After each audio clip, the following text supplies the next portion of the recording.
presidente do Partido dos Trabalhadores, do PT, aqui na Bahia, Éden Valadares, tem afirmado mais de uma vez que a política no país está polarizada, que o cenário vai ter impacto direto nas eleições municipais deste ano em todo o país, inclusive na Bahia. Ainda de acordo com Éden, essa bipolaridade é ruim para a política, é ruim para a democracia. Presidente do PT na Bahia, Éden Valadares, é nosso convidado. É com ele que a gente conversa agora. Seja bem-vindo, Éden. Bom dia, tudo bom? Bom dia, Jefferson. Bom dia, Ernesto. Bom dia, Laís. Bom dia, Paulo. Bom dia a todos os amigos da Tarde FM. É uma constatação, Jefferson, falando da polarização, para nós do PT, que somos acusados de ser parte responsável por essa polarização. Nós entendemos, Ernesto? O PT tem 44 anos de vida. Nossa trajetória se confunde com a história da democracia no Brasil. Nós participamos da redemocratização, fizemos oposição ao governo Collor, ao governo Fernando Henrique, governamos com Lula e com Dilma, sempre dentro da regra democrática. É a extrema-direita que radicaliza não só no Brasil, radicaliza nos Estados Unidos, radicaliza na Europa, radicaliza aqui na América Latina, e aí perde o espaço do contraditório no sentido da mediação política. Hoje o Congresso Nacional, a oposição ao governo Lula, não quer melhorar o governo Lula, não quer melhorar um projeto, uma iniciativa, quer derrotar, inviabilizar, quer destruir o governo. Até o Michel Temer está dizendo isso. Acho que o ex-presidente comentou isso ontem. Uma declaração dessa. Que é ruim para a democracia. A democracia é um espaço do conflito, de ideias, mas sobretudo da mediação, da gente achar consenso, da gente construir e não perder a capacidade de construir. Mas vamos lá. Você critica a direita, ou a extrema-direita, né, no sentido de que ela acaba provocando essa polarização, acusando o PT, e tem muita gente que, de fato, acusa o PT de polarizar, de dividir a sociedade.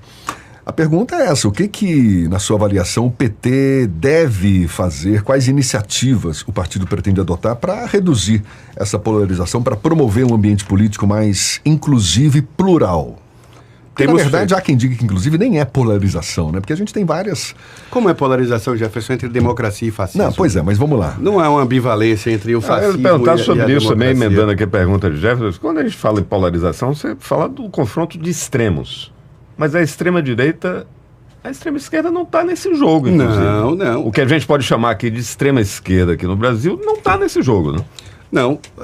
O PT é um partido de inspiração socialista, um partido que sempre defendeu o socialismo democrático no Brasil, mas nunca foi um partido de extrema-esquerda nesse país. Então, não há ambivalência entre quem defende a democracia e quem defende o fascismo, o autoritarismo. Não há comparação, Ernesto e Jefferson, entre quem defende uma sociedade com direitos, sem desigualdade e sem preconceito, com quem defende uma pauta racista, sexista, misógina. Não há ambivalência nisso. Eu penso que nós estamos fazendo um trabalho de reconstrução do nosso país, das instituições democráticas, de respeito à imprensa, à sociedade civil, aos tribunais de justiça, coisa que o governo anterior, do presidente hoje inelegível, tentou destruir. As principais fundamentos da democracia brasileira foram atacadas e o presidente Lula, com um esforço grande, para além do PT, muito além do PT, não à toa, Geraldo Alckmin é o nosso vice, um adversário histórico do PT em São Paulo, disputou a presidência da República com a gente e hoje é o vice do presidente Lula porque entende que nós precisamos fazer um pacto com o campo democrático e o campo popular para reconstruir as bases mínimas da democracia no nosso país. Agora, Éden, aqui, falando localmente e para a disputa daqui de Salvador especificamente, mas também a pergunta se aplica para outros municípios. Essa polarização que você contesta, rejeita, mas para a disputa em Salvador ela ajuda o candidato do governo do estado aqui, não? O prefeito Bruno Reis rechaça completamente. Não vai. O ACM Neto diz a mesma coisa também, que não é uma eleição nacionalizada ou polarizada. Eu rechaço a polarização nesse sentido de que ela é prejudicial para a democracia. Mas eu não fecho os olhos e digo que ela não existe. O que o ex-prefeito ACM Neto e o prefeito Bruno Reis tentam, a meu ver, não vão conseguir, é dizer que essa polarização não estará presente nas eleições. Ela estará.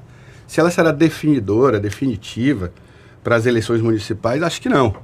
Mas esse elemento estará. Ou seja, quando apresentados os candidatos em Salvador, a sociedade soteropolitana, que por enquanto está preocupada com o transporte que é muito ruim, está preocupada com as áreas de meio ambiente sendo devastadas na cidade, está preocupada em gerar emprego. Salvador continua sofrendo muito com a falta de segurança emprego, também. com a segurança também. Está preocupada em botar comida dentro de casa, né, em progredir, enfim, em prosperar. Ainda não está voltado para as eleições, meu argumento é esse. Mas quando estiver, é natural que o eleitor comum, a primeira coisa que pergunte é: esse candidato joga em que time? É do time de Lula, de Jerônimo e do PT? Ou é do time de ACM Neto, ou é do time de Bolsonaro? É natural, porque todo o debate político no Brasil está polarizado com isso. Ou é do Lula, ou é de Bolsonaro. Então, ou é contra o Lula, ou é a favor do Lula. Esse seu raciocínio endossa a tua colocação também de que as eleições municipais este ano terão influência nacional. Mas como é que o PT planeja lidar com a resistência de candidatos locais que desejam se desvincular das pautas nacionais do partido? Bom, eu acho que esse é um esforço da oposição, da oposição a nós, né? Neto tentou fazer isso na eleição estadual e acho que ele passa essa semana, inclusive, falando muito disso, porque ele sabe o tamanho do Lula e de Jerônimo nas cidades da Bahia, sobretudo no interior, e ele tenta diminuir esse papel. Como ele não tem o apoio de Lula, como ele não tem o apoio de Jerônimo, aliás, como ele é do bloco do Eu Sozinho, é um grupo político isolado, ele tenta diminuir o papel de Lula e de Jerônimo, porque sabe o potencial de Lula e Jerônimo. Ele sabe porque faz política há muitos anos, mas ele sabe porque ele também perdeu as eleições passadas e viu o poder, digamos assim, que o Lula e que Jerônimo têm nas cidades. Então ele tenta diminuir a nacionalização ou o tamanho, o papel que o debate nacional terá, porque ele tenta igualar os candidatos. Então ele diz assim: não importa de que grupo você é, o jogo está zerado, se você é de Lula, se você é de Jerônimo, isso não é importante. Importante são os perfis dos candidatos. Não é. Me parece uma tarefa inglória para ele. O Éden, algumas eleições atrás, quando chegava no período pré-eleitoral, os principais quadros do PT que pretendiam disputar a prefeitura, tinha um bordão que vários lideranças petistas usavam, que é: eu quero ela. Eu quero ela a prefeitura, ela a cidade de Salvador. O PT desistiu de Salvador? Não, de jeito nenhum. É que nós tivemos candidatura na eleição passada, da companheira Major Denise, e esse ano nós entendemos que não adiantava o PT ter uma candidatura por ser do PT, que uma candidatura do PT em si não seria uma vitória. Isso é o aprendizado da eleição passada? Das eleições passadas, 2016 e 2020. Qual é o aprendizado central, Ernesto? Nós precisamos sair juntos. A tática de pulverizar as candidaturas do governo, da base de Jacques Wagner, de Rui Costa, de Jerônimo Rodrigues, não surtiu o efeito que a gente precisava. Ao contrário, teve uma vitória de primeiro turno mais folgada para os nossos adversários. Vocês até insistiram muito nessa tese, né, da pulverização de candidatura. Tentamos duas vezes e não deu certo. Qual foi a última vez que a gente bateu na trave em Salvador? Quando a gente reuniu todo mundo em torno de Nelson Pellegrino. 11, 12, 13 partidos. Lembra? Ali bateu na trave contra ACM Neto. Então agora a tática eleitoral correta e acertada, a nosso ver, conduzida pelo governador Jerônimo, foi: vamos caminhar com o time todo junto. Aliás, é um esforço que a gente está tentando em todas as cidades. Lula ganhou de 51 a 49. Jerônimo ganhou de 52 a 48. Então, nós precisamos manter nossa base unida e ampliar a base de sustentação de Lula e de Jerônimo para reconstruir o Brasil e para manter a Bahia num processo mudancista. A gente não vai governar sozinho, o PT não tem o direito de se isolar. Nós somos o partido do presidente da República, nós somos o partido do governador do estado e temos essa responsabilidade. A gente sabe que o PT é muito forte. Eu estou muito confiante que nós vamos mais do que dobrar o número de prefeituras na Bahia, mas nós queremos fazer isso participando das vitórias. Isso é o que justifica a candidatura de Geraldo Júnior à Prefeitura de Salvador ter conseguido o aval da Executiva Nacional do PT? Isso, porque ele reuniu mais apoios do que nós do PT tínhamos uma pré-candidatura, mas ele reuniu mais apoios do que nós do PT. Então nós aderimos a essa candidatura. Geraldo Júnior é alguém que foi vereador 3 vezes, 2 vezes presidente da Câmara, conhece Salvador, quer muito, nunca escondeu que queria ser candidato, que quer governar essa cidade, e a tática eleitoral da unificação é a correta.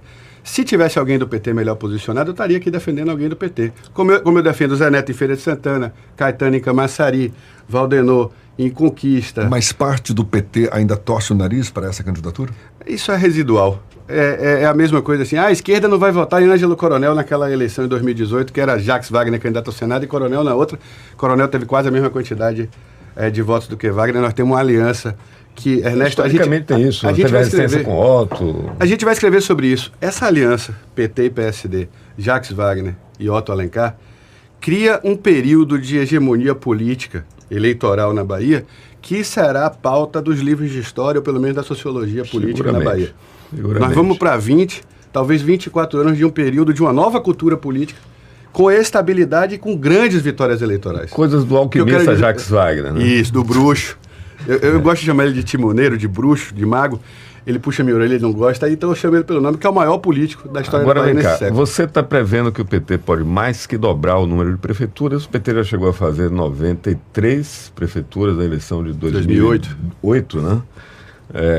Mas tinha também muito neopetista que ganhou a eleição. Que na primeira crise 30 foram embora. Vazou. Bom, hoje o partido tem 30 e...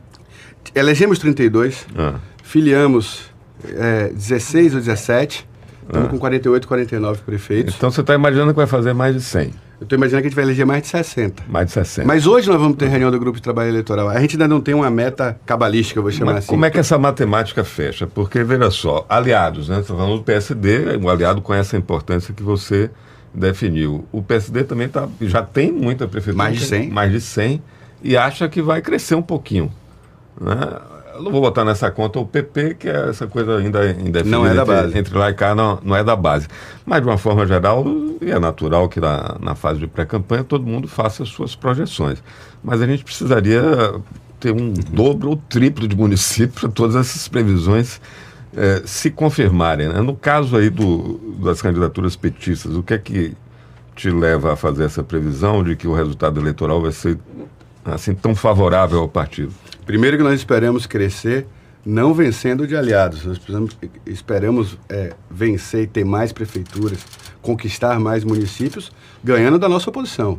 Vencendo prefeitos e prefeitas que não estiveram com Lula, que não estão com Lula e que não têm compromisso de estar com Jerônimo na próxima eleição. Onde tiver um aliado melhor posicionado que o PT para disputar a eleição, com melhor competitividade, nós da direção estadual, esse presidente que vos fala, vai ser o primeiro a procurar o diretório ou o candidato para dizer vamos fazer o melhor acordo possível. Você está dizendo então que você pode discutir com o Valdenor que ele recue para apoiar a vereadora Lúcia Rocha em Conquista? Lá tem 2 turnos. Os dois estão muito bem. Se eu fosse a prefeita Sheila, ela que estaria preocupada, eu estaria preocupado, porque quem está caindo é ela. Valdenor e Lúcia continuam subindo. Isso em Conquista, né? Isso em Conquista. Mas eu tenho clareza, assim, de todas as pesquisas que eu tenho visto, chegou a hora do PT voltar. Está uma saudade muito grande do PT. Conquista perdeu papel, sempre teve um papel de destaque na Bahia e no Brasil, como gestão da saúde, como modelo de gestão. Vem perdendo isso ao longo das últimas gestões e há uma saudade de Conquista voltar a brilhar. E tenho certeza que Valdenor será prefeito. Feira de Santana é Zé Neto. É o Zé Novo contra o Zé Velho. Pentacampeão de derrota, não é? Com o Zé Velho. O Zé Velho, né? Os dois são Zé Velho, né? Todos os dois já estão. Feira não experimentou o PT. Feira não experimentou o Zé Neto. Né? Feira não experimentou o Zé Neto. Já experimentou o Zé Ronaldo, já experimentou o Colbert, já experimentou esse grupo e cansou. Nós precisamos resgatar a autoestima do povo de Feira de Santana e Feira de Santana precisa voltar a ter um desenvolvimento que olhe para o futuro e não para o passado. As soluções apresentadas pelo atual grupo de Colbert e Zé Ronaldo não são soluções para Feira de Santana. Feira não pode perder a parceria com Jerônimo e com a Bahia, não pode perder a parceria com o Lula e com o Brasil e voltar a ser a capital do interior do Nordeste. Então nós precisamos resgatar a autoestima de Feira de Santana e levar desenvolvimento real, prosperidade para Feira de Santana, mas só sobre os municípios. 2016 e 2020 foram eleições muito ruins para o PT e para a esquerda. Imagina, a Dilma golpeada, o auge do antipetismo, o presidente Lula preso, Lava Jato em alta, capas e capas de jornal, rios de tinta publicados contra o PT. Então 2016 e 2020 talvez tenha sido os piores anos das eleições municipais para nós. 2024, com a vitória do Lula, com a vitória de Jerônimo, com desbaratar, né, a farsa da Lava Jato, e a gente viveu um período de reconstrução do país, a nossa perspectiva é de crescimento. Então, tem muita prefeitura que nós vamos retomar, que a gente perdeu em 2016 ou 2020, e agora a perspectiva é da gente voltar a gerir aquele município, e tem muita candidatura nova, isso que me alegra, viu, Ernesto? Tem muito militante, dirigente, tem muito quadro político indo às ruas, indo às urnas para defender o PT e avançar a nossa política na Bahia. Éden, você elogia a gestão do governador Jerônimo Rodrigues, inclusive a compara favoravelmente às gestões de Jacques Wagner, de Rui Costa, mas em que a gestão de Jerônimo hoje diferencia dessas gestões anteriores e como é que isso impacta na população da Bahia? Eu penso que Jerônimo reúne as melhores qualidades de Wagner e as melhores qualidades de Rui. Ele tem a disposição da conversa, do diálogo, do convencimento que Jacques Wagner tem e nos ensinou, mas ele tem o mesmo compromisso de trabalho, workaholic, aquela coisa de meta, de perseguição, de obra, de entrega, de serviço que Rui Costa tem. Tanto é que ele está imprimindo um ritmo de governo mais correria do que Rui tinha, mas reabriu o processo de diálogo. E diálogo, Ernesto, não é só com os movimentos sociais, é o processo de conferência, de controle social, de participação social que ele reanimou, digamos assim, reavivou. Mas também com o empresariado, com quem quer investir na Bahia, com os chineses, com os europeus. Ele está agora na Europa buscando investimento para energia limpa na Bahia, para fotovoltaica, para energia, enfim, verde. Então, ele reúne essas duas melhores qualidades, Jefferson, e ele sendo muito sincero, e conta com a parceria de Lula. Coisa que Wagner contou com Lula e com Dilma, mas que Rui não contou. Rui enfrentou Michel Temer e Rui enfrentou Bolsonaro, porque Bolsonaro boicotava os governos do Nordeste, boicotava os governadores do Nordeste.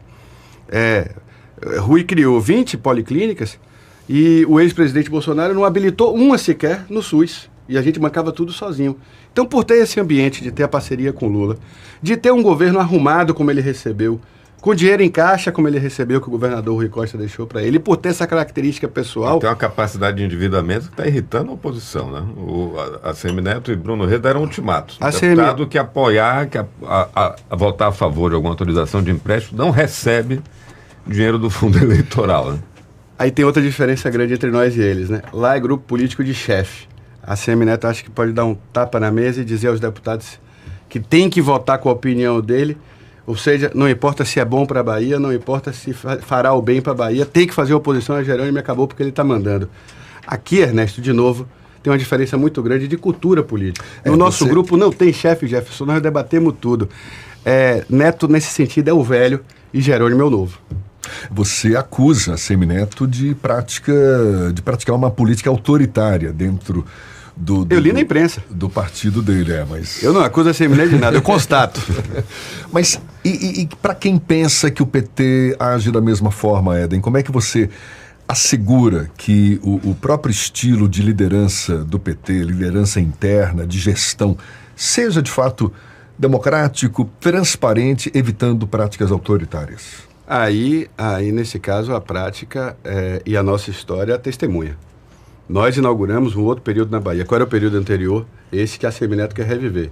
Em que tem um chefe, manda quem pode, obedece quem tem juízo. Em que o chicote numa mão, o dinheiro na outra. E o que vale é a opinião do líder. E só há um líder. A Semineto não dá sombra nem encosto. Nós criamos uma outra cultura política. Conosco, cresceu o PT, cresceu. Mas cresceu o PSD. Cresceu o PDT enquanto esteve com a gente. Cresceu o PSB de elite enquanto esteve com a gente, desde que sempre esteve com a gente. Cresceu o PCdoB, agora o PV na federação. Só você olhar as bancadas federais, estaduais e o número de prefeituras, o PP, enquanto esteve com a gente, cresceu. Saiu, vai diminuir. Nós fazemos um jogo, Jefferson, verdadeiramente de ganha-ganha e de grupo. A construção da candidatura de Zé Neto, de Valdenor, de Caetano, de Geraldo, elas são debatidas no Conselho Político com os partidos políticos. E as nossas principais lideranças, o senador Otto, o senador Wagner, o ministro Rui, o governador Jerônimo, mas os partidos em pé de igualdade, todo mundo tem o direito de dar opinião, expressar sua opinião e a gente mediar. Do lado de lá, pelo que eu li na imprensa, que eu não estava na reunião da executiva do União Brasil, mas pelo que eu soube é que ele deu tapa na mesa e disse que quem não obedecer vai ficar sem dinheiro do fundo partidário, imagine. Você leu na imprensa, mas assinou embaixo, né? Isso é uma coisa... costumo confiar na imprensa baiana. Éden, sobre a popularidade de Lula, em quem você e as direções petistas apostam muito como cabo eleitoral. Mas o que as pesquisas de opinião, pelo menos, estão indicando agora é que o presidente tem dificuldade para sustentar a popularidade que ele já teve nos seus 2 primeiros mandatos. Claro, o contexto político completamente diferente, ele não tem termos de comparação. Não teremos mais aquela aprovação do Lula de 80%. Aliás, de ninguém. De ninguém. De 80%. Pelo menos nem tão cedo. Agora, você acha que mesmo assim, com essa dificuldade que o presidente está enfrentando, porque a economia não está desarrumada, isso não é reconhecido, o desemprego diminuiu drasticamente, a renda média subiu, mas isso não é percebido ainda pelas pessoas a ponto de associarem esses pequenos avanços que houve um estrago muito grande, ao presidente ou ao seu governo. Que peso você acha que isso pode ter agora, por exemplo, aqui em Salvador, que a viabilidade geral depende muito também dessa capacidade de Lula influenciar e pedir votos para ele? Eu vou tentar lhe responder em duas partes. Primeiro, sobre essa coisa da aprovação e da taxa de aprovação do presidente. Nós, que eu digo o PT, o governo do presidente Lula, o governo Jerônimo, quem acompanha a política, jornalistas, articulistas, enfim, nós precisamos mudar o parâmetro. Não dá para comparar 2023 com 2003, quando o Lula chegou. Nós não teremos uma base parlamentar como a gente fazia há 20 anos atrás, agora.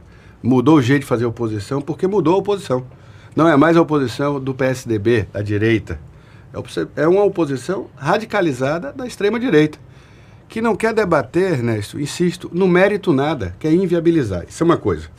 Taxa de aprovação, com a tal da polarização que a gente falou, você ter 55, 60 de aprovação é um recorde, é muito. Porque você tem uma oposição cotidianamente mobilizada, é um moto contínuo, Ernesto.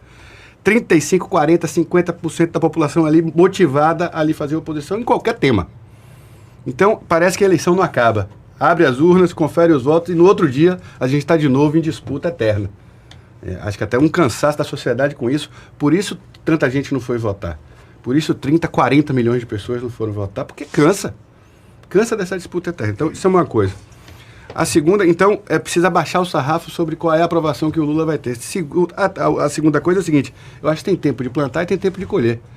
Tudo que o Lula está reconstruindo na economia, e você deu os dados aí, ainda não se realizou no mercadinho, ainda não se realizou na geladeira de casa, ainda não se realizou na feira. A estabilidade econômica, a queda do dólar, a volta do crédito, ainda não está na ponta, digamos assim, no dia a dia do trabalhador e da trabalhadora, mas há de chegar e quando chegar será reconhecido. Éden Valadares, presidente estadual do PT, muito obrigado. Mas passa rápido aqui, né? Mas o papo foi bom. Obrigado a você. Valeu, muito Volte obrigado. em breve, que aí a gente continua a conversa. Muito bem, obrigado Jefferson, obrigado Ernesto, obrigado Laís, obrigado à tarde, e que 2024 seja o ano de uma disputa política sadia, que o campo democrático, claro, vou trabalhar para que o PT ganhe, para que o nosso campo ganhe, mas que seja um ano sem mentiras, sem fake news, que a gente tenha eleições mais limpas, mais transparentes e mais tranquilas, sem violência por toda a Bahia. Esse é o nosso desejo, essa é a nossa intenção, esse é o nosso trabalho. Obrigado. De fato, a gente espera conversar mais sim, porque ano eleitoral, tem muito chão pela frente. À disposição. A gente vai te convidar mais uma vez. Valeu, Éden, muito obrigado. 7h57 na Tarde FM.